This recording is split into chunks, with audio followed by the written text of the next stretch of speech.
ദൈവ തിരുനാമത്തിന് മഹത്വമുണ്ടായിരിക്കട്ടെ. ദൈവത്തിൻ്റെ വലിയ കൃപയാൽ വീണ്ടും ദൈവവചനത്തിൻ്റെ കീഴിലായിരിക്കാൻ സ്വർഗത്തിലെ ദൈവം നമുക്കൊരുക്കിയ ഈ നല്ല അവസരത്തിനായി ദൈവത്തെ മഹത്വപ്പെടുത്താം. അനുഗ്രഹം പ്രാപിക്കാൻ എന്ത് ചെയ്യണമെന്നാണ് നാം ചിന്തിക്കുന്നത്, ധ്യാനിക്കുന്നത്. അബ്രാഹാത്തിൻ്റെ ജീവിതത്തിലൂടെ അബ്രാഹാം അനുഗ്രഹിക്കപ്പെട്ട മുഖാന്തരങ്ങളിലൂടെ നാം അനുഗ്രഹിക്കപ്പെടുവാൻ ദൈവത്തിൻ്റെ വചനം നമുക്ക് വാഗ്ദാനം ചെയ്തിരിക്കുന്നു. ഗലാത്യലേഖനം 3-ാം അധ്യായം അതിൻ്റെ 9-ാം വാക്യത്തിൽ കർത്താവ് വചനം പറയുന്നു, അങ്ങനെ വിശ്വാസികൾ വിശ്വാസിയായ അബ്രാഹാമിനോട് കൂടെ അനുഗ്രഹിക്കപ്പെടുന്നു. അബ്രാഹാം അനുഗ്രഹിക്കപ്പെട്ട മുഖാന്തരങ്ങളിലൂടെ നാം നമ്മുടെ ജീവിതത്തെ ക്രമീകരിക്കുമ്പോൾ അത് മുഖാന്തരം നമുക്കും അനുഗ്രഹം പ്രാപിക്കാൻ സാധിക്കുമെന്ന് ദൈവത്തിൻ്റെ വചനം വെളിപ്പെടുത്തുകയാണ്. അബ്രാഹാമിൻ്റെ പേരിൽ അനുഗ്രഹിക്കപ്പെട്ട ഒരു വ്യക്തിയാണ് സഖായി.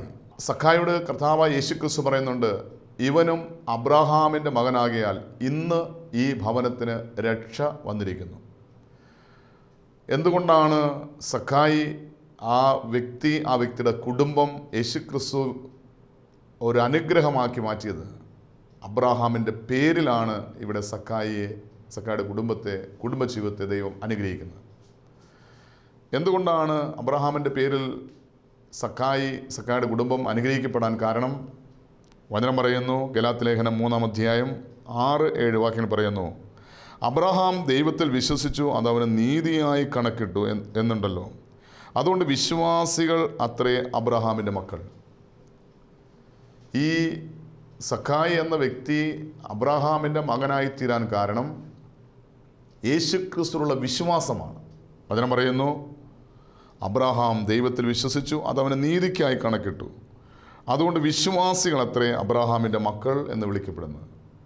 അപ്പോൾ യേശുക്രിസ്തുവിൽ വിശ്വസിക്കുന്ന ഏതൊരു വ്യക്തിയും അബ്രാഹാം ദൈവത്തിൽ വിശ്വസിച്ചതുപോലെ യേശുക്രിസ്തുവിൽ വിശ്വസിക്കുന്ന ഏതൊരു വ്യക്തിയും അബ്രാഹാമിൻ്റെ മക്കൾ എന്ന് വിളിക്കപ്പെടുന്നു. അതുകൊണ്ടാണ് ലൂക്കോസിന്റെ സുവിശേഷം 19-ാം അധ്യായം 9-ാം വാക്യത്തിൽ യേശു സഖായിയോട് പറയുകയാണ്, ഇവനും അബ്രാഹാമിൻ്റെ മകനായിരിക്കാൽ ഇന്ന് ഈ ഭവനത്തിന് രക്ഷ വന്നിരിക്കുന്നു. കർത്താവായ യേശുക്രിസ്തുവിലുള്ള വിശ്വാസമാണ് ഈ സഖായെ അബ്രാഹാമിൻ്റെ മകനാക്കി മാറ്റിയത്. അങ്ങനെയാണെങ്കിൽ യേശുക്രിസ്തുവിൽ വിശ്വസിക്കുന്ന ഏതൊരു വ്യക്തിയും അബ്രാഹാമിൻ്റെ സന്തതിയാണ്. അങ്ങനെയുള്ള ഒരു വ്യക്തിയുടെ വ്യക്തിജീവിതം, കുടുംബജീവിതം ഒരനുഗ്രഹമായിരിക്കുമെന്ന് ദൈവവചനം നമ്മളെ പഠിപ്പിക്കുകയാണ്. ഇവിടെ ഇവൻ യേശുക്രിസ്തുവിൽ വിശ്വസിച്ച മുഖാന്തരമായിട്ട് അവൻ്റെ കുടുംബജീവിതം അനുഗ്രഹിക്കപ്പെട്ടുവെങ്കിൽ വചനം പറയുന്നു, കർത്താവായ യേശുക്രിസ്തുവിൽ വിശ്വസിക്കുക, നീ നിൻ്റെ കുടുംബവും രക്ഷ പ്രാപിക്കും. അങ്ങനെയാണെങ്കിൽ അബ്രാഹാം ദൈവത്തിൽ വിശ്വസിച്ചതുപോലെ നാം ദൈവത്തിൽ വിശ്വസിക്കുന്ന ഒരു വ്യക്തിയാണെങ്കിൽ ദൈവത്താൽ അനുഗ്രഹിക്കപ്പെട്ട ഒരു കുടുംബജീവിതം, വ്യക്തിജീവിതം നമുക്ക് ലഭ്യമാണ് എന്ന ദൈവത്തിൻ്റെ വചനത്തിലൂടെ ദൈവത്തിൻ്റെ പരിശുദ്ധാത്മാവ് നമ്മളെ പഠിപ്പിക്കുകയാണ്. അബ്രാഹാമിൻ്റെ കുടുംബജീവിതവുമായിട്ട് നമ്മുടെ കുടുംബജീവിതത്തെ താരതമ്യപ്പെടുത്തുമ്പോൾ അബ്രാഹാമിൻ്റെ മക്കൾ എന്നുള്ള അവകാശത്താൽ അനുഗ്രഹം പ്രാപിക്കാൻ ദൈവത്തിൻ്റെ പരിശുദ്ധാത്മാവ് ദൈവവചനത്തിലൂടെ നമ്മെ സഹായിക്കുന്നു. കർത്താവിൻ്റെ വചനം പരിശോധിക്കുമ്പോൾ അബ്രാഹാമിൻ്റെ ജീവിതത്തിൽ കുടുംബജീവിതം ഏറ്റവും അനുഗ്രഹകരമായിരുന്നു. എന്നാൽ കുടുംബജീവിതത്തിൽ ചില പ്രതിസന്ധികൾ കടന്നു വന്നു, പ്രതികൂലങ്ങൾ കടന്നു വന്നു. അതിൻ്റെ കാരണം ദൈവത്തിൽ വിശ്വസിച്ച് ദൈവത്തെ അനുസരിച്ച് ദൈവഹിതമനുസരിച്ച് ജീവിച്ച അബ്രാഹാമിൻ്റെ ജീവിതത്തിൽ ചില നിമിഷം സ്വന്തം ബുദ്ധിയിൽ മനുഷ്യരിൽ ആശ്രയിക്കേണ്ട വന്നപ്പോൾ അവിടെ കുടുംബജീവിതത്തിൽ പല പ്രശ്നമുണ്ടാകുന്നുണ്ട്. നമുക്ക് കാണാൻ സാധിക്കും.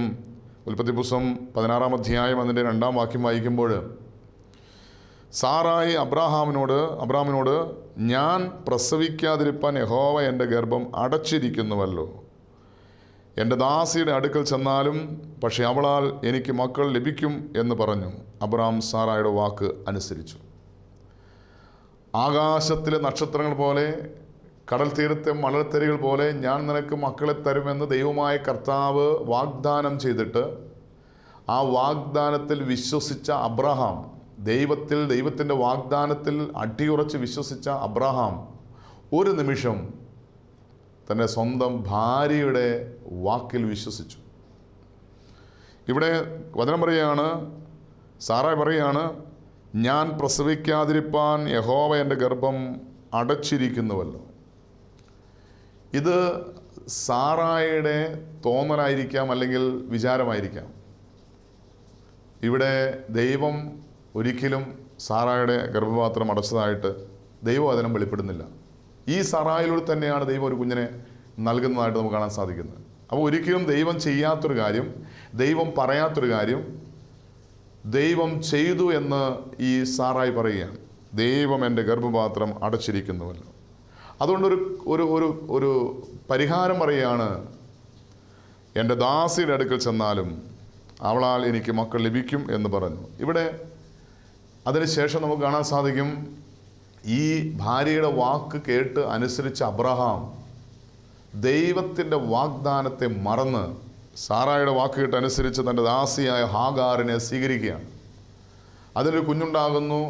അതിനുശേഷം അവരുടെ കുടുംബജീവിതത്തിൽ ഒത്തിരി പ്രശ്നങ്ങൾ അനുഭവിക്കുന്നതായിട്ട് നമുക്ക് കാണാൻ സാധിക്കും. അത് സാറായുടെ വ്യക്തിപരമായ ജീവിതത്തിലും അബ്രഹാമിൻ്റെ ജീവിതത്തിലും, അത് മുഖാന്തരം ഹാഗാറിൻ്റെ ജീവിതത്തിലും, ഹാഗാറിനൊരു കുഞ്ഞുണ്ടായ കുഞ്ഞിൻ്റെ ജീവിതത്തിലും, പിന്നീട് ഉള്ള എല്ലാവരുടെയും ജീവിതത്തിൽ പ്രതിസന്ധികൾ, പ്രശ്നങ്ങൾ അടിക്കടി വരുന്നതായിട്ട് നമുക്ക് കാണാൻ സാധിക്കുകയാണ്. ഇവിടെ നാം തിരിച്ചറിയേണ്ട സത്യം, നമ്മുടെ വ്യക്തിപരമായ ജീവിതത്തിൽ, കുടുംബജീവിതത്തിൽ ദൈവം നൽകിയിരിക്കുന്ന വാഗ്ദാനങ്ങൾ ലംഘിക്കുമ്പോൾ അത് വ്യക്തിപരമായി, കുടുംബമായി പ്രതിസന്ധികളിലേക്ക്, പ്രശ്നങ്ങളിലേക്ക് നമ്മെ എത്തിക്കുമെന്ന് ഇവിടെ ഇത് നമുക്കൊരു താക്കീതായി, ഒരു മുന്നറിയിപ്പായി ദൈവം നമുക്ക് നൽകി. അതുകൊണ്ട് ദൈവത്തിൻ്റെ വാഗ്ദാനം ഒരിക്കലും മറക്കുകയോ അതിനെതിരായി പ്രവർത്തിക്കുകയോ ചിന്തിക്കുകയോ ചെയ്യരുത്. ഒരു കുടുംബജീവിതം, ഒരു വിവാഹ ജീവിതം എന്ന് പറയുന്നത് ദൈവത്തിൻ്റെ കൃപയാൽ ദൈവം നൽകുന്നൊരു വിളിയാണ്. വിവാഹ ജീവിതത്തെക്കുറിച്ചും ദാമ്പത്യ ജീവിതത്തെക്കുറിച്ചും ദൈവത്തിൻ്റെ പരിശുദ്ധാത്മാവ് വെളിപ്പെടുത്തുകയാണ്. വിവാഹം പരിശുദ്ധമാണ്. നമുക്കറിയാം, വിവാഹം ഒരു കൂദാശയാണ്. രണ്ട് വ്യത്യസ്ത സാഹചര്യത്തിൽ ജീവിച്ച് വളർന്ന വ്യക്തികൾ മനസ്സുകൊണ്ട്, ശരീരം കൊണ്ട്, ആത്മാവ് കൊണ്ട് ദൈവത്താൽ ഒന്നായിത്തീരുന്ന നിമിഷമാണ് വിവാഹം എന്ന കൂദാശ. ദൈവം മനുഷ്യനെ സംയോജിപ്പിക്കുന്ന, ദൈവത്തിൻ്റെ വലിയ സാന്നിധ്യം നിറഞ്ഞു നിൽക്കുന്ന ഒരു കൂദാശയാണ് വിവാഹം. എന്നാൽ അത് എത്രമാത്രം പരിശുദ്ധിയോടെയാണ് നാം സ്വീകരിച്ചിട്ടുള്ളത് എന്ന് സ്വയം ഒന്ന് പരിശോധിക്കേണ്ടത് ആവശ്യമാണ്. പ്രത്യേകിച്ച് കുടുംബജീവൻ നയിക്കുന്നവർ, വിവാഹജീവൻ നയിക്കുന്നവർ പരിശോധിക്കണം, എത്രമാത്രം പരിശുദ്ധിയോടെയാണ് പരിശുദ്ധമായ വിവാഹം എന്ന കൂദാശ ഞാൻ സ്വീകരിച്ചത്. പലപ്പോഴും കുടുംബജീവിതം തകർന്ന് ഡൈവോഴ്സിൻ്റെ വക്കിൽ കൗൺസിലിങ്ങിനായിട്ട് കടന്നു വരുന്ന ചില വ്യക്തിയുടെ ജീവിതത്തിൽ അവരോട് തുറന്ന് ചോദിക്കാറുണ്ട്, നിങ്ങൾ വിവാഹം എന്ന കൂദാശ എങ്ങനെയാണ് സ്വീകരിച്ചത്? ഇത് ചോദിക്കുമ്പോൾ പലരും പങ്കുവയ്ക്കുന്നത് വിവാഹം എന്ന കൂദാശ അതൊരു കൂദാശയാണെന്ന് പോലും അറിയാതെയാണ് വിവാഹ കൂദാശ സ്വീകരിച്ചത്. നമുക്കറിയാം, വിശുദ്ധ കുർബാന എങ്ങനെ സ്വീകരിക്കണം നമുക്കറിയാം. വിശുദ്ധ കുർബാന സ്വീകരിക്കാൻ നമ്മൾ എല്ലാവരും ചെയ്യുന്നൊരു പ്രവൃത്തിയുണ്ട്.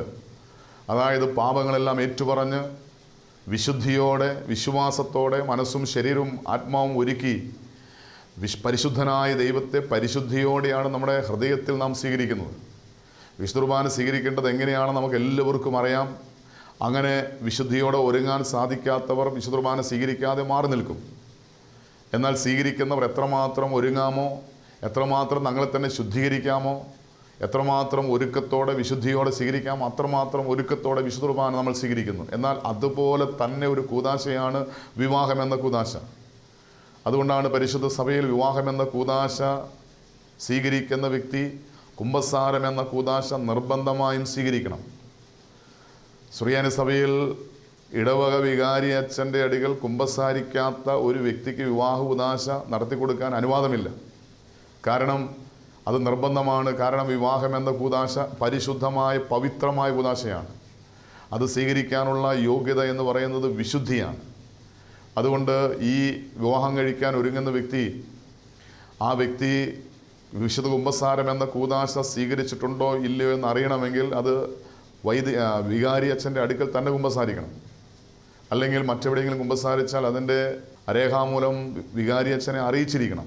അത്രമാത്രം സഭ ഇതിനെ എത്രമാത്രം പ്രാധാന്യം നൽകുന്ന ഒരു കൂദാശയാണെന്ന് നമ്മൾ സ്വയം ഒന്ന് തിരിച്ചറിയണം. എന്നാൽ വിവാഹം എന്ന കൂദാശ സ്വീകരിക്കാൻ വേണ്ടി മാത്രം കുമ്പസാരം നടത്തുന്ന വ്യക്തിയുണ്ട്. ഒരിക്കൽ ഞാൻ മനുഷ്യനെ പരിചയപ്പെട്ടപ്പോൾ ആ മനുഷ്യനോട് ചോദിച്ചു, സഹോദര, കുമ്പസാരിച്ചിട്ട് എത്ര നാളായി? നമ്മുടെ ഈ വിവാഹത്തിൻ്റെ തലേ ദിവസം കുമ്പസാരിച്ചതാണ്.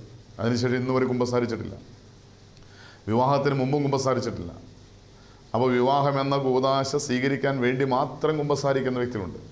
അപ്പോൾ ചോദിച്ചു, വിവാഹം എന്ന കൂദാശ എത്രമാത്രം പരിശുദ്ധിയോടെയാണ്, പവിത്രതയോടെയാണ് സ്വീകരിച്ചത്? എല്ലാ പാപങ്ങളും ഏറ്റുപറഞ്ഞ് എല്ലാ പാപങ്ങളും വെറുത്തുപേക്ഷിച്ച് അത് വിശുദ്ധിയോടെയാണോ സ്വീകരിച്ചത്? അപ്പോൾ ആ വ്യക്തി വ്യക്തമായിട്ട് പറയുകയാണ്, ഒരു പേരിന്, ഒരു ചടങ്ങിന് വിവാഹം കഴിക്കണമെങ്കിൽ കുമ്പസാരിക്കണമെന്നൊരു നിയമം ഉള്ളതുകൊണ്ട് മാത്രം കുമ്പസാരിച്ചു. പലപ്പോഴും പല കുടുംബജീവിതം തകർച്ചയുടെ മൂല കാരണം പരിശുദ്ധമായ കൂദാശ, പവിത്രമായ കൂദാശ പാപത്തിൻ്റെ ബന്ധനത്തിൽ, പാപത്തിൻ്റെ അവസ്ഥയിൽ സ്വീകരിക്കുന്നു എന്ന ഒറ്റ കാരണം കൊണ്ടാണ്. പലപ്പോഴും ഞാൻ ഈ കുട്ടികളുടെ ഇടയിൽ സുവിശേഷ വേല ചെയ്യുമ്പോൾ, എൻ്റെ അടുക്കൽ പ്രാർത്ഥിക്കാൻ വരുന്ന, കൗൺസിലിംഗ് വരുന്ന കൊച്ചു കുഞ്ഞുങ്ങളുടെ ഇടയിൽ അവരുടെ വേദനകൾ, ദുഃഖങ്ങൾ പങ്കുവയ്ക്കുമ്പോൾ കൊച്ചു കുഞ്ഞുങ്ങൾ പോലും, 5ാം ക്ലാസ്സിലും 6ാം ക്ലാസ്സിലും പഠിക്കുന്ന കുഞ്ഞുങ്ങൾ പോലും പാപത്തിൻ്റെ പടുകുഴിയിലാണ്. ഞാൻ ദൈവത്തോട് നിലവിളിച്ച് ചോദിച്ചുകൊണ്ട്, കർത്താവേ, ഈ കുഞ്ഞുങ്ങൾ ഇത്രമാത്രം പാപത്തിൻ്റെ ബന്ധനത്തിനായിത്തീരാൻ കാരണമെന്താ? അപ്പോൾ കർത്താവ് വ്യക്തമായിട്ട് എനിക്ക് വെളിപ്പെടുത്തിയത്, അതിന് കാരണം ഈ കുഞ്ഞുങ്ങളെല്ലാം ഇവിടെ മാതാപിതാക്കളാണ്. ഇവിടെ മാതാപിതാക്കൾ പാപത്തിൽ വിവാഹം എന്ന കൂദാശ സ്വീകരിച്ചു. പാപത്തിൻ്റെ അടിമനുഖത്തിൽ കുഞ്ഞുങ്ങൾക്ക് ജന്മം നൽകി പാപത്തിൻ്റെ സന്തതികളായി ഭൂമിയിൽ ഇവർ ജനിക്കേണ്ടി വന്നു. അങ്ങനെയാണെങ്കിൽ പാപത്തിൻ്റെ അവസ്ഥയിൽ പരിശുദ്ധമായ കൂദാശ സ്വീകരിക്കുമ്പോൾ, പാപത്തിൻ്റെ അവസ്ഥയിൽ കുഞ്ഞുങ്ങൾക്ക് ജന്മം നൽകുമ്പോൾ അവർ പാപത്തിൻ്റെ സന്തതികളായിട്ടാണ് ഈ ഭൂമിയിൽ ജനിക്കുന്നത്. അങ്ങനെയാണെങ്കിൽ ഒരു അനുഗ്രഹിക്കപ്പെട്ട തലമുറയ്ക്ക് ജന്മം നൽകണമെങ്കിൽ വിവാഹത്തിന് മുമ്പേ വിശുദ്ധീകരിക്കപ്പെടണം. പവിത്രമായ കൂദാശ, പരിശുദ്ധമായ കൂദാശ എത്രമാത്രം വിശുദ്ധിയോടെയാണോ സ്വീകരിക്കേണ്ടത് അത്രമാത്രം വിശുദ്ധിയോടെ സ്വീകരിക്കണം. കർത്താവിൻ്റെ വചനം പറയുന്നു, വിവാഹം പരിശുദ്ധമായിരിക്കണം, വിവാഹം എല്ലാവർക്കും മാന്യമായിരിക്കണം, നിർമ്മലമായിരിക്കണം, കിടക്ക നിർമ്മലമായിരിക്കണം. അതായത് വിവാഹം എത്രമാത്രം പരിശുദ്ധിയോടെ, വിവാഹം എന്ന കൂദാശ സ്വീകരിക്കാം അത്രമാത്രം പരിശുദ്ധിയോടെ സ്വീകരിക്കണം. സാധാരണ യുവജനങ്ങളുടെ ഇടയിൽ ശുശ്രൂഷ ചെയ്യുമ്പോൾ ഞാൻ എല്ലാ യുവതി യുവാക്കളുടെ മുഖത്ത് നോക്കി പറയാറുണ്ട്, നിങ്ങൾക്ക് വിശുദ്ധിയോടെ വിവാഹമെന്ന കൂദാശ സ്വീകരിക്കാൻ മനസ്സില്ലെങ്കിൽ വിവാഹം വേണ്ടെന്ന് വെക്കണം. പാപത്തിൻ്റെ അവസ്ഥയിൽ പരിശുദ്ധമായ കൂദാശ സ്വീകരിച്ച് പാപത്തിൻ്റെ അവസ്ഥയിൽ ഒരു കുഞ്ഞിന് ജന്മം നൽകി എന്തിനാ ഒരു പാപത്തിൻ്റെ സന്തതി ഈ ഭൂമിയിൽ സൃഷ്ടിക്കുന്നത്? അതിലും ഭേദം വിവാഹം കഴിക്കാതിരുന്നുകൂടെ? വിവാഹം എന്ന കൂദാശ സ്വീകരിക്കുന്നുണ്ടെങ്കിൽ എത്രമാത്രം പരിശുദ്ധിയോടെ സ്വീകരിക്കാമോ അത്രമാത്രം പരിശുദ്ധിയോടെ സ്വീകരിക്കണം. അല്ലെങ്കിൽ പാപത്തിൻ്റെ സന്തതികൾക്ക് ഈ ഭൂമിയിൽ ജന്മം നൽകേണ്ടി വരും. അതുകൊണ്ട് വിവാഹം എല്ലാവർക്കും നിർമ്മലമായിരിക്കണം, മാന്യമായിരിക്കണം. വിവാഹം മാത്രമല്ല, വിവാഹ അനന്തര ജീവിതം നിർമ്മലമായിരിക്കണം. ഇവിടെ അബ്രാഹാത്തിൻ്റെ ജീവിതത്തിൽ കുടുംബജീവിതം പരാജയപ്പെടാൻ ഒരു കാരണം, അല്ലെങ്കിൽ കുടുംബജീവിതത്തിൽ അസ്വസ്ഥത ഉണ്ടാകാൻ ഒരു കാരണം, ദൈവത്തിൻ്റെ വാഗ്ദാനം ലംഘിച്ചു, വചനത്തിനെതിരായി പ്രവർത്തിച്ചു. ഇവിടെ വിവാഹാനന്തര ജീവിതം, കർത്താവിൻ്റെ വചനം പറയുന്നു, കിടക്ക നിർമ്മലമായിരിക്കണം, ദാമ്പത്യ ബന്ധം നിർമ്മലമായിരിക്കണം. അത് നിർമ്മലമല്ലെങ്കിൽ അവിടെ പ്രശ്നങ്ങളുണ്ടാകും, പ്രതിസന്ധി ഉണ്ടാകും. ഇന്ന് പലപ്പോഴും പല കുടുംബജീവിതത്തിൻ്റെ മൂല കാരണം പരിശോധിക്കുമ്പോൾ അതിൻ്റെ പിന്നിൽ ദൈവവചനം ലംഘിക്കുന്നതാണ് കാരണം. കുടുംബജീവിതത്തിൽ ദൈവം നൽകിയിരിക്കുന്ന വാഗ്ദാനങ്ങൾ ലംഘിക്കുന്നതാണ് കുടുംബജീവിതത്തിൻ്റെ പരാജയത്തിൻ്റെ കാരണം. ഒരിക്കൽ കർത്താവായ യേശുക്രിസ്തുവിൻ്റെ അരികിൽ പരീശന്മാർ ഒരു ചോദ്യം ചോദിച്ചു. മത്തായി സുവിശേഷം 19-ാം അധ്യായം 3, 4, 5 വാക്യങ്ങൾ പരിശോധിക്കുമ്പോൾ അവിടെ കർത്താവിൻ്റെ വചനം ഇങ്ങനെ പറയുന്നു, പരീശന്മാർ അവൻ്റെ അടുക്കൽ വന്നു, ഏത് കാരണം ചൊല്ലി ഭാര്യ ഉപേക്ഷിക്കേണ്ടതിന് വിഹിതമോ എന്ന് അവനോട് പരീക്ഷിക്കേണ്ടതിന് ചോദിച്ചു. യേശുവിനെ പരീക്ഷിക്കാൻ വേണ്ടിയാണ് യഹൂദന്മാർ ചോദ്യം ചോദിച്ചത്. അതിന് കർത്താവ് നൽകുന്ന മറുപടി ഇതാണ്, സൃഷ്ടിച്ചവൻ ആദിയിൽ അവരെ ആണും പെണ്ണുമായി സൃഷ്ടിച്ചുവെന്നും അത് നിമിത്തം മനുഷ്യൻ അപ്പനെയും അമ്മയെയും വിട്ട് ഭാര്യയോട് പറ്റിച്ചേരും, ഇരുവരും ഒരു ദേഹമായി തീരും എന്ന് അരുളി ചെയ്തിരിക്കുന്നു എന്ന് നിങ്ങൾ വായിച്ചിട്ടില്ലയോ? അതുകൊണ്ട് അവർ മേലാൽ രണ്ടല്ല ഒരു ദേഹമത്രേ. ആകയാൽ ദൈവം സംയോജിപ്പിച്ചതിനെ മനുഷ്യൻ വേർപിരിക്കരുത്. ഇത് ദൈവത്തിൻ്റെ കൽപ്പനയാണ്. ഇത് കർത്താവ് യേശുക്രിസ്തു കൽപ്പിച്ചൊരു കൽപ്പനയാണ്. ദൈവം സംയോജിപ്പിച്ചതിനെ മനുഷ്യൻ വേർപിരിക്കരുത്. അപ്പോൾ പല കുടുംബജീവിതത്തിൻ്റെ തകർച്ചയുടെ മൂലകാരണം പരിശോധിക്കുമ്പോൾ ദൈവത്തിൻ്റെ ഈ കൽപ്പന ലംഘിക്കുന്നതാണ്. ദൈവം സംയോജിപ്പിച്ച് വിവാഹം എന്ന കൂദാശയിലൂടെ ഇനി നിങ്ങൾ രണ്ടല്ല ഒന്നാണെന്ന് പറഞ്ഞ് ദൈവത്തിൻ്റെ പരിശുദ്ധാത്മാ മുഖാന്തരം രണ്ട് വ്യത്യസ്ത സാഹചര്യത്തിൽ ജീവിച്ച് വളർന്ന രണ്ട് ദേഹമായിരുന്ന, രണ്ട് മനസ്സായിരുന്ന, രണ്ട് ആത്മാവായിരുന്ന രണ്ട് വ്യക്തികളെ ദൈവത്തിൻ്റെ പരിശുദ്ധാത്മാ മുഖാന്തരം ഒന്നാക്കി തീർക്കുമ്പോൾ, ഇനി നിങ്ങൾ രണ്ടല്ല ഒന്നാണെന്ന് ദൈവം കൽപ്പിച്ച് ദൈവത്തിൻ്റെ പരിശുദ്ധാത്മാ മുഖാന്തരം ഒന്നാക്കി തീർക്കുമ്പോൾ, അതിനെ മനുഷ്യൻ വേർപിരിക്കുമ്പോൾ, ഏത് മുഖാന്തരത്തിലൂടെയാണെങ്കിലും ഇന്ന് മനുഷ്യൻ വേർപിരിക്കാൻ അല്ലെങ്കിൽ ബന്ധങ്ങൾ വേർപിരിയാൻ, ഭാര്യാഭർത്തൃബന്ധം വേർപിരിയാൻ പറയുന്ന കാരണങ്ങൾ നിരവധിയാണ്. ഏത് കാരണമാണെങ്കിലും ദൈവത്തിൻ്റെ വചനം ലംഘിക്കുന്നത് പാപമാണ്. അതായത് ദൈവം സംയോജിപ്പിച്ച രണ്ട് വ്യക്തികളെ, ഒന്നായിരിക്കുന്ന വ്യക്തികളെ ഏതെങ്കിലും മുഖാന്തരത്തിലൂടെ, ഏതെങ്കിലും കാരണത്തിലൂടെ അവരെ വേർപിരിയാൻ ആര് പരിശ്രമിക്കുന്നോ, ആരതിന് മുഖാന്തരമായിത്തീരുന്നോ, അത് ദൈവ വചനത്തിന് എതിരാണ്, ദൈവത്തിൻ്റെ കൽപ്പനയ്ക്കെതിരാണ്. അതിന് പിന്നിൽ ഒരുപക്ഷെ അമ്മായിപ്പനോ അമ്മായിമ്മയോ അല്ലെങ്കിൽ ഭർത്തൃ സഹോദരങ്ങളോ അല്ലെങ്കിൽ ഭാര്യ സഹോദരങ്ങളോ അല്ലെങ്കിൽ ആരുമായിക്കൊള്ളട്ടെ, ഒരു കുടുംബജീവിതത്തെ, ഭാര്യാഭർത്തൃ ബന്ധത്തെ ഭിന്നിപ്പിക്കുന്ന ഏതൊരു വ്യക്തിയും ദൈവത്തിൻ്റെ കൽപ്പന ലംഘിക്കുന്നു, ദൈവത്തിൻ്റെ വചനം ലംഘിക്കുന്നു. അവർ പാപം ചെയ്യുകയാണ്. ഒരു പക്ഷേ ഇന്ന് പല ഡൈവോഴ്സിൻ്റെ മൂല കാരണം പരിശോധിക്കുമ്പോൾ അതിൻ്റെ കാരണം ആ ഭാര്യ ഭർത്താക്കന്മാരായിരിക്കണമെന്നില്ല, അവരെ ചുറ്റിപ്പറ്റി നിൽക്കുന്ന ചില വ്യക്തികളാണ്. കുടുംബജീവിതത്തിൽ ഭാര്യാഭർത്തൃ ബന്ധത്തിൽ ആ ഭാര്യയ്ക്കും ഭർത്താവിനും ജീവിക്കാനുള്ള സ്വാതന്ത്ര്യം ഉണ്ടാക്കി കൊടുക്കേണ്ടത് മാതാപിതാക്കളുടെ കടമയാണ്. ഇവിടെ കർത്താവിന്റെ വചനം പറയുന്നു, അതുനിമിത്തം മനുഷ്യൻ അപ്പനെയും അമ്മയും വിട്ട് ഭാര്യയോട് പറ്റിച്ചേരും, ഇരുവരും ഒരു ദേഹമായി തീരും. ഇവിടെ ഈ വചനം പറയുന്നു, അപ്പനെയും അമ്മയെയും വിട്ട് ഭാര്യയോട് ഭർത്താവിനോട് പറ്റിച്ചേരുന്ന ഒരനുഭവം. ഇതാണ് കുടുംബജീവിതം എന്ന് പറയുന്നത്. എന്നാൽ ഈ നിയമം ലംഘിക്കുമ്പോൾ, അതായത് ഒരുപക്ഷെ വളർത്തി വലുതാക്കിയ മകൾ ഭർത്താവിനോട് കൂടെ ജീവിക്കാൻ അനുവദിക്കാതിരിക്കുന്നത് ശരിക്കും പാപമാണ്. അല്ലെങ്കിൽ വളർത്തി വലുതാക്കിയ മകൻ തൻ്റെ ഭാര്യയോട് കൂടെ ജീവിക്കുന്നത് കാണുമ്പോൾ എൻ്റെ മകൻ ഇതിൽ നിന്ന് അകന്നു പോകുമോ, എൻ്റെ കൈവിട്ടു പോകുമോ എന്നുള്ള ചിന്ത മാതാപിതാക്കൾക്കുണ്ടെങ്കിൽ അത് പാപമാണ്. ഇന്ന് പല ഡൈവോഴ്സിൻ്റെയും മൂലകാരണം ഇതാണ്. ഭാര്യാഭർത്തൃ ബന്ധത്തിൽ അവരുടെ ചുറ്റിപ്പറ്റി നിൽക്കുന്ന, അവരെ സ്നേഹിക്കുന്നു എന്ന് പറയുന്ന ചില വ്യക്തികളാണ് പല പ്രശ്നങ്ങളുടെയും മൂലകാരണം. അതുകൊണ്ട് വിവാഹ ജീവിതത്തിന് വേണ്ടി ഒരു മകനെ വിവാഹ ജീവിതത്തിലേക്ക് വിട്ടുകൊടുക്കുമ്പോൾ, ഒരു മകളെ വിവാഹ ജീവിതത്തിലേക്ക് വിട്ടുകൊടുക്കുമ്പോൾ അവർക്ക് പൂർണ്ണ സ്വാതന്ത്ര്യം നൽകുക. അവരുടെ വ്യക്തിപരമായ കാര്യങ്ങളിലോ കുടുംബകാര്യങ്ങളിലോ മാതാപിതാക്കൾ അവരോട് കൂടെ ചുറ്റിപ്പറ്റി നിൽക്കുന്നവർ അതിൽ ഇടപെടാതിരിക്കുക. കാരണം ഈ കൽപ്പന ദൈവത്തിൻ്റെ കർത്താവായ യേശുക്രിസ്തു നൽകുന്ന കൽപ്പനയാണ്. ഉൽപ്പത്തി പുസ്തകം 2-ാം അധ്യായം അതിൻ്റെ 21 മുതലാണ് ദൈവം മനുഷ്യനെ സൃഷ്ടിക്കുമ്പോൾ ഭാര്യയും ഭർത്താവിനെയും വേർതിരിക്കുന്നതായിട്ട് അവിടെ കാണാൻ സാധിക്കുന്നത്. അവിടെ വചനം ഇങ്ങനെ പറയുന്നത്, ഉൽപ്പത്തി പുസ്തകം 2-ാം അധ്യായം 21 മുതൽ വാക്യങ്ങൾ. ആകയാൽ യഹോവയായ ദൈവം മനുഷ്യന് ഒരു ഗാഢനിദ്ര വരുത്തി, അവൻ ഉറങ്ങിയപ്പോൾ അവൻ്റെ വാരിയെല്ലുകളിൽ ഒന്ന് എടുത്ത് അതിന് പകരം മാംസം പിടിപ്പിച്ചു. യഹോവയായ ദൈവം മനുഷ്യനിൽ നിന്ന് എടുത്ത വാരിയെല്ലിനെ ഒരു സ്ത്രീയാക്കി അവളെ മനുഷ്യൻ്റെ അടുക്കൽ കൊണ്ടുവന്നു. അപ്പോൾ മനുഷ്യൻ, ഇത് ഇപ്പോൾ എൻ്റെ അസ്ഥിയിൽ നിന്ന് അസ്ഥിയും എൻ്റെ മാംസത്തിൽ നിന്ന് മാംസവും ആകുന്നു, ഇവളെ നരൽ നിന്ന് എടുത്തിരിക്കയാൽ അവൾക്ക് നാരി എന്ന് പേരാകും എന്ന് പറഞ്ഞു. എന്നിട്ട് അടുത്ത വാക്യത്തിൽ പറയുകയാണ്, അതുകൊണ്ട് പുരുഷൻ അപ്പനെയും അമ്മയെയും വിട്ടുപിരിഞ്ഞ് ഭാര്യയോട് പറ്റിച്ചേരും, അവർ ഏക ദേഹമായി തീരും.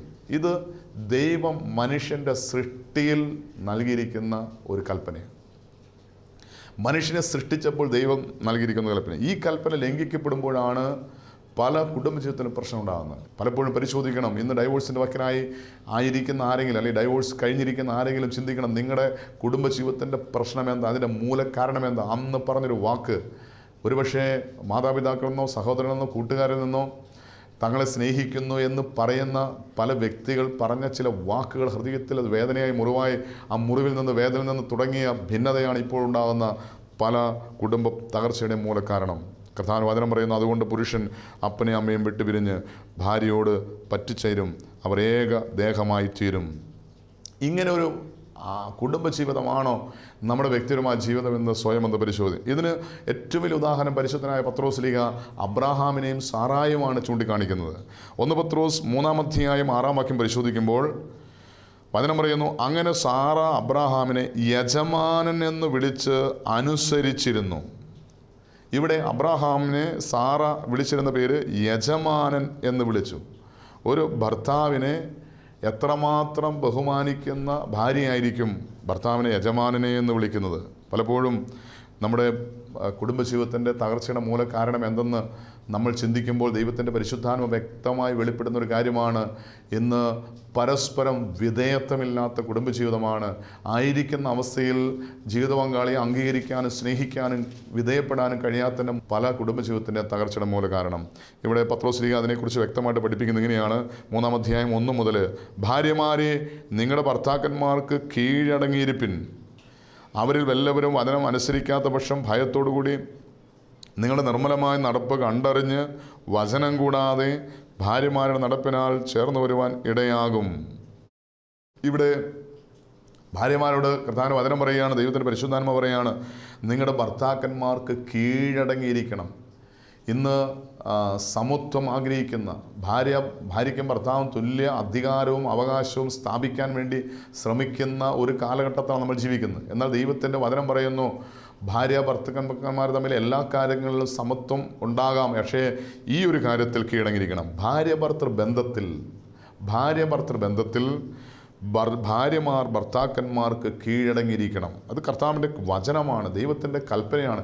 ഇത് ലംഘിക്കുന്നിടത്തത് പാപമാണ്. പാപം കുടുംബജീവിതത്തിൽ, വ്യക്തിജീവിതത്തിൽ, തലമുറയിലേക്ക് അത് ശാപമായി, തകർച്ചയായി, രോഗമായി, കഷ്ടതയായി, ദാരിദ്ര്യമായി, പിശാചിനാധിപത്യമായി കടന്നു വരും. അതുകൊണ്ട് ഈ വചനം അനുസരിക്കാതിരിക്കുന്നിടത്തെല്ലാം അത് പാപമായി മാറുകയാണ്. അതുകൊണ്ട് ഭാര്യമാർ ഭർത്താക്കന്മാർക്ക് കീഴടങ്ങണം. വീണ്ടും കർത്താവിൻ്റെ വചനം പറയുകയാണ്, നിങ്ങളുടെ അലങ്കാരം തലമുടി പിന്നുന്നതും പൊന്നണിയുന്നതും വസ്ത്രം ധരിക്കുന്നതും ഇങ്ങനെ പുറമേ ഉള്ളതല്ല. ഇന്ന് ഒരു ഭാര്യ അലങ്കരിക്കുന്ന ഭർത്താവിനെ കാണിക്കാൻ വേണ്ടിയായിരിക്കണം. എന്നാൽ ദൈവത്തിൻ്റെ വചനം പറയുകയാണ്, യഥാർത്ഥമായ അലങ്കാരം എന്താണ്? സൗമ്യതയും സാവധാനമുള്ള മനസ്സ് എന്ന അക്ഷയഭൂഷണമായ ഹൃദയത്തിൻ്റെ ഗൂഢമനുഷ്യൻ തന്നെ ആയിരിക്കണം. അത് ദൈവസ്ഥൻ്റെ വിലയേറിയതാകുന്നല്ലോ. ഇങ്ങനെ പണ്ട് ദൈവത്തിൽ പ്രത്യാശ വെച്ചിരുന്ന വിശുദ്ധ സ്ത്രീകൾ തങ്ങളെ തന്നെ അലങ്കരിച്ച് ഭർത്താക്കന്മാർക്ക് കീഴടങ്ങിയിരുന്നു. പണ്ട് ദൈവത്തിൽ പ്രത്യാശ വെച്ചിരുന്ന വിശുദ്ധ സ്ത്രീകൾ തങ്ങളെ തന്നെ അലങ്കരിച്ച് ഭർത്താക്കന്മാർക്ക് കീഴടങ്ങിയിരുന്നു. അങ്ങനെയാണെങ്കിൽ ഇന്നും ഭാര്യമാർ ഭർത്താക്കന്മാർക്ക് കീഴടങ്ങിയിരിക്കണമെന്ന് ദൈവത്തിൻ്റെ വചനം പറയുന്നു. അതുകൊണ്ട് വീണ്ടും ഭർത്താക്കന്മാരോട് പറയുകയാണ്, അങ്ങനെ ഭർത്താക്കന്മാരെ നിങ്ങളുടെ പ്രാർത്ഥനയ്ക്ക് മുടക്കം വരാതിരിക്കേണ്ടത് വിവേകത്തോടെ ഭാര്യമാരോട് വസിച്ച് സ്ത്രീധനം ബലഹീന പാത്രമെന്നും അവർ ജീവൻ്റെ കൃപയ്ക്ക് കൂട്ടവകാശികളെന്നും ഓർത്ത് അവർക്ക് ബഹുമാനം കൊടുപ്പിൻ. ഒരു മനുഷ്യൻ്റെ കൃപ നഷ്ടപ്പെടാൻ ഒരു കാരണം കർത്താവിൻ്റെ വചനം പറയുന്നു, പ്രാർത്ഥനയ്ക്ക് മുടക്കം വരാതിരിക്കേണ്ടതിന് വിവേകത്തോടെ ഭാര്യമാരോട് വസിക്കണം. വിവേകമില്ലാതെ ഭാര്യമാരോടുകൂടെ ജീവിച്ചാൽ ഒരുപക്ഷെ വ്യക്തിപരമായ ജീവിതത്തിൽ, കുടുംബജീവിതത്തിൽ പ്രതിസന്ധികൾ, പ്രശ്നങ്ങൾ വരും. വചനം പറയുകയാണ്, പ്രാർത്ഥനയ്ക്ക് മുടക്കം വരും. ദൈവത്തിൻ്റെ കൃപ നഷ്ടപ്പെടാൻ അത് കാരണമായി തീരും. അതുകൊണ്ട് കുറച്ചുകൂടി വ്യക്തമായിട്ട് പരിശുദ്ധനായ പൗലോസ് പഠിപ്പിക്കുന്നുണ്ട്. എഫേസ്യ ലേഖനം 5-ാം അധ്യായം 22 മുതൽ, ഭാര്യമാരെ കർത്താവിനെന്ന പോലെ സ്വന്തം ഭർത്താക്കന്മാർക്ക് കീഴടങ്ങുവിൻ. ക്രിസ്തു ശരീരത്തിന് രക്ഷിതാവായ സഭയ്ക്ക് തലയായിരിക്കുന്ന പോലെ ഭർത്താവ് ഭാര്യയ്ക്ക് തലയാകുന്നു. അപ്പോൾ തലയ്ക്ക് കീഴിലാണ് മറ്റ് അവയവങ്ങളുള്ളതുപോലെ ഭർത്താവിന് കീഴടങ്ങിയിരിക്കണമെന്ന് കർത്താവിൻ്റെ അപ്പോസ്തലൻ കർത്താവിൻ്റെ വചനത്തിലൂടെ പഠിപ്പിക്കുകയാണ്. വീണ്ടും പറയുകയാണ്, എന്നാൽ സഭ ക്രിസ്തുവിന് കീഴടങ്ങിയിരിക്കുന്ന പോലെ ഭാര്യമാർ ഭർത്താക്കന്മാർക്ക് സകലത്തിനും കീഴടങ്ങിയിരിക്കണം. വീണ്ടും അതിൻ്റെ 25-ാമത്തെ വാക്യത്തിൽ പറയുന്നുണ്ട്, ഭർത്താക്കന്മാരെ ക്രിസ്തുവും സഭയെ സ്നേഹിച്ചതുപോലെ നിങ്ങളും ഭാര്യമാരെ സ്നേഹിക്കണം. ഇവിടെ 2 കാര്യങ്ങൾ ദൈവത്തിൻ്റെ വചനം പഠിപ്പിക്കുന്നു. ഒന്ന്, ഭാര്യമാർ ഭർത്താക്കന്മാർക്ക് കീഴടങ്ങണം. അതുമാത്രമല്ല, ഭർത്താക്കന്മാർ സ്വന്തം ശരീരത്തെ എന്നവണ്ണം ഭാര്യമാരെ സ്നേഹിക്കണം. ഈ 2 കൽപ്പനകൾ ലംഘിക്കപ്പെടുന്നിടത്തെല്ലാം കുടുംബജീവിതം തകരുകയാണ്, ദാമ്പത്യജീവിതം തകരുകയാണ്. ഡൈവോഴ്സ് ഇന്ന് അനേകം പെരുകിക്കൊണ്ടിരിക്കുകയാണ്. അതിൻ്റെ മൂലകാരണം ഇതാണ്. കുടുംബജീവിതത്തിൽ ഭാര്യമാർ ഭർത്താക്കന്മാർക്ക് വിധേയപ്പെടാതിരിക്കുമ്പോൾ, ഭർത്താക്കന്മാർ ഭാര്യമാരെ സ്വന്തം ശരീരത്തെ എന്നവണ്ണം സ്നേഹിക്കാതിരിക്കുമ്പോൾ ദൈവത്തിൻ്റെ കൽപ്പന ലംഘിക്കപ്പെടുന്നു. അത് പാപം കടന്നു വരുന്നു. പാപം വ്യക്തിജീവിതത്തിൽ, കുടുംബജീവിതത്തിൽ, ദാമ്പത്യ ജീവിതത്തിൽ തകർച്ചയ്ക്ക് കാരണമായി തീരുന്നു. അങ്ങനെയാണെങ്കിൽ ഈ വചനം അനുസരിച്ചാണോ ഇന്ന് നമ്മുടെ ജീവിതമെന്ന് സ്വയം ഒന്ന് പരിശോധിക്കണം. വീണ്ടും അബ്രാഹാത്തിൻ്റെ ജീവിതത്തെക്കുറിച്ച് പരിശോധിക്കുമ്പോൾ അബ്രാഹാത്തിൻ്റെ കുടുംബജീവിതത്തിൽ അനുഗ്രഹമായി തീരുന്നത് മക്കളാണ്. ഇന്ന് പലപ്പോഴും കുടുംബജീവിതത്തിൻ്റെ തകർച്ചയുടെ മൂലകാരണം മക്കളെക്കുറിച്ചുള്ള വേദനയും ദുഃഖവും ഭാരവുമായിരിക്കാം. ഇവിടെ അബ്രാഹാം ദൈവത്തിൽ വിശ്വസിച്ചുവെന്ന് മാത്രമല്ല, ദൈവത്തെ അനുസരിച്ച വ്യക്തിയാണ്.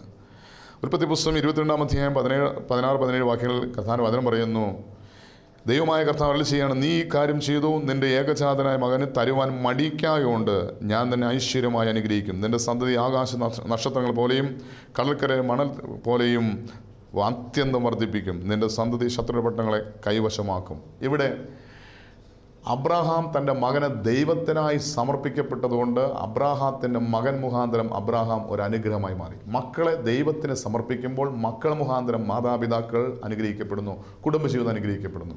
ഇന്ന് മക്കൾ മൂലം കണ്ണുനീര് കുടിക്കുന്ന മാതാപിതാക്കളാണ് അനേക മാതാപിതാക്കൾ. അതിൻ്റെ കാരണം ഇന്ന് സ്വന്തം താല്പര്യത്തിന്, സ്വന്തം ലക്ഷ്യങ്ങൾക്ക്, സ്വന്തം ആഗ്രഹത്തിനനുസരിച്ച് മക്കളെ വളർത്തിയ, ദൈവത്തിൻ്റെ ഇഷ്ടത്തിനനുസരിച്ച്, ദൈവഹിതമനുസരിച്ച് ദൈവത്തിനായി സമർപ്പിക്കപ്പെട്ട ഒരു മക്കളായി നമ്മുടെ മക്കളെ വളർത്തുന്നില്ലെങ്കിൽ ആ മക്കൾ നമുക്ക് കണ്ണുനീരും തലവേദനയുമായി മാറുകയാണ്. അതുകൊണ്ട് അബ്രഹാമിൻ്റെ കുടുംബജീവിതം അനുഗ്രഹിക്കപ്പെടാൻ ഒരു കാരണം, ഇവിടെ തനിക്ക് ദൈവം നൽകിയ ആ ഏകജാതനായ ഇസഹാക്കിനെ ദൈവത്തിനായി, ദൈവത്തിൻ്റെ കൽപ്പന അനുസരിച്ച് ദൈവത്തിനായി സമർപ്പിച്ചു. ദൈവം നമുക്ക് ദാനമായി നൽകുന്ന മക്കൾ അത് നമ്മുടെ മക്കളല്ല, ദൈവത്തിൻ്റെ മക്കളാണ്. ദൈവം നമ്മെ വളർത്താൻ ഏൽപ്പിച്ചിരിക്കുന്ന ദൈവത്തിൻ്റെ മക്കളാണ്. ആ ദൈവത്തിൻ്റെ വചനമനുസരിച്ച്, ദൈവത്തിൻ്റെ ഹിതമനുസരിച്ച് ആ മക്കളെ നമ്മൾ വളർത്തുമ്പോൾ, ദൈവത്തിനായി സമർപ്പിക്കപ്പെട്ട മക്കളായി ദൈവത്തിന് വേണ്ടി വളർത്തുമ്പോൾ ആ മക്കൾ നമ്മുടെ കുടുംബജീവിതത്തിൽ, വ്യക്തിജീവിതത്തിൽ ഒരു അനുഗ്രഹമായി മാറുകയാണ്. അങ്ങനെയാണെങ്കിൽ അബ്രാഹാം മുഖാന്തരം നാം നമ്മുടെ വ്യക്തിപരമായ ജീവിതം, കുടുംബജീവിതം ഒരനുഗ്രഹമായി തീരുവാൻ ഈ നിമിഷം മുതൽ ദൈവവചനമനുസരിച്ച് എൻ്റെ വ്യക്തിപരമായ ജീവിതത്തെ, എൻ്റെ കുടുംബജീവിതത്തെ, എൻ്റെ തലമുറയെ ഞാൻ ദൈവസ്ഥനിൽ സമർപ്പിച്ച് ദൈവവചനമനുസരിച്ച് ഒരു വിശുദ്ധ ജീവിതം നയിക്കുമെന്ന് തീരുമാനമെടുക്കാം. നമുക്കിങ്ങനെ പ്രാർത്ഥിക്കാം. ബാർക്കുമോർ, ഞങ്ങൾ അത്യധികമായി സ്നേഹിക്കുന്ന ഞങ്ങളുടെ സ്വർഗീയ പിതാവാം നല്ല ദൈവമേ, ഞങ്ങൾ കേൾപ്പിച്ച വചനത്തിനായി ഞങ്ങൾ തന്നെ സ്തുതിക്കുന്നു, സ്തോത്രം ചെയ്യുന്നു. കർത്താവെ, അബ്രാഹാമത്തിൻ്റെ പേരിൽ സക്കായി അനുഗ്രഹിക്കപ്പെട്ടതുപോലെ, അബ്രാഹാമിൻ്റെ മക്കളെന്നുള്ള അവകാശത്തോടെ ഒരു അനുഗ്രഹം ആയിത്തീർന്നതുപോലെ ഞങ്ങളുടെ വ്യക്തിപരമായ ജീവിതത്തിൽ അബ്രാഹാത്തിൻ്റെ ജീവിതം അനുഗ്രഹിക്കപ്പെട്ടതുപോലെ ഞങ്ങളുടെ വ്യക്തിപരമായ ജീവിതത്തിൽ അനുഗ്രഹത്തിന് കാരണമായി തീരുവാൻ, ദൈവവചനമനുസരിക്കുവാൻ, വചനമനുസരിച്ച് ജീവിതത്തെ ക്രമീകരിക്കുവാൻ അവിടെ ഞങ്ങളെ സഹായിക്കുമാറാണെന്ന് പ്രാർത്ഥിക്കുന്നു. പ്രത്യേകിച്ച് കുടുംബജീവിതം നയിക്കുന്ന എല്ലാവരെയും നിൻ്റെ തിരുമുറിവിൽ സമർപ്പിച്ചുകൊണ്ട് പ്രാർത്ഥിക്കുകയാണ്. പ്രത്യേകാൽ കർത്താവെ, വചനമനുസരിച്ച് ഭാര്യമാരെ നിങ്ങളുടെ ഭർത്താക്കന്മാർക്ക് കീഴടങ്ങുവിൻ എന്നുള്ള വചനമനുസരിക്കുവാൻ, ഭർത്താക്കന്മാരെ നിങ്ങളുടെ സ്വന്തം ശരീരത്തെ എന്ന വണ്ണം ഭാര്യമാരെ സ്നേഹിക്കുവിൻ എന്നുള്ള വചനമനുസരിക്കുവാൻ, മക്കളെ ദൈവത്തിന് സമർപ്പിച്ച് ദൈവഹിതമനുസരിച്ച് വളർത്തുവാൻ, അങ്ങനെ ദൈവ കൽപ്പന അനുസരിച്ച്, ദൈവഹിതമനുസരിച്ച് കുടുംബജീവിതത്തെ ക്രമീകരിക്കുവാൻ കർത്താവ് ഞങ്ങളെ സഹായിക്കണമെന്ന് പ്രാർത്ഥിക്കുന്നു. ഈ വചനം കേൾക്കുന്ന എല്ലാവരെയും അവരുടെ കുടുംബങ്ങളെ അനുഗ്രഹിച്ച് പ്രാർത്ഥിക്കുന്നു. പാപം മൂലം വിവാഹമെന്ന കൂദാശ അയോഗ്യതയോടെ സ്വീകരിച്ചത് മുഖാന്തരമായി വ്യക്തിപരമായ ജീവിതത്തിൽ, കുടുംബജീവിതത്തിൽ വന്നുപോയ എല്ലാ പാപ ശാപ ബന്ധനങ്ങളിൽ നിന്ന് യേശുവിൻ്റെ രക്തം മുഖാന്തരം പൂർണ്ണ വിടുതൽ നൽകി അനുഗ്രഹിക്കണം. പരിശുദ്ധമേ ദൈവമാതാവേ, ഞങ്ങൾക്ക് വേണ്ടി പ്രാർത്ഥിക്കണമേ. സകല ശുദ്ധിമാന്മാരെ, ശുദ്ധിമതികളെ ഞങ്ങൾക്ക് വേണ്ടി പ്രാർത്ഥിക്കണമേ. ഞങ്ങളുടെ കുടുംബജീവിതം യേശുവിൻ്റെ നാമത്തിൽ അനുഗ്രഹിക്കപ്പെടുവാൻ സകല വിശുദ്ധരെ ഞങ്ങൾക്ക് വേണ്ടി പ്രാർത്ഥിക്കണമേ. എല്ലാ മഹത്വവും പിതാവിടുന്ന് മാത്രം എടുക്കണം. എല്ലാം ഞങ്ങൾക്ക് വേണ്ടി ക്രൂശിൽ മരിച്ച് മരണത്തെ ജയിച്ച് ഉയർത്തെഴുന്നേറ്റ് ഇന്നും ജീവിക്കുന്ന ഞങ്ങളുടെ കർത്താവ്, ഞങ്ങളുടെ ദൈവവുമായ യേശുവിൻ്റെ നാമത്തിൽ പ്രാർത്ഥിക്കുന്നു. കൃപയോടെ കേൾക്കണം നല്ല പിതാവേ, ആമേൻ.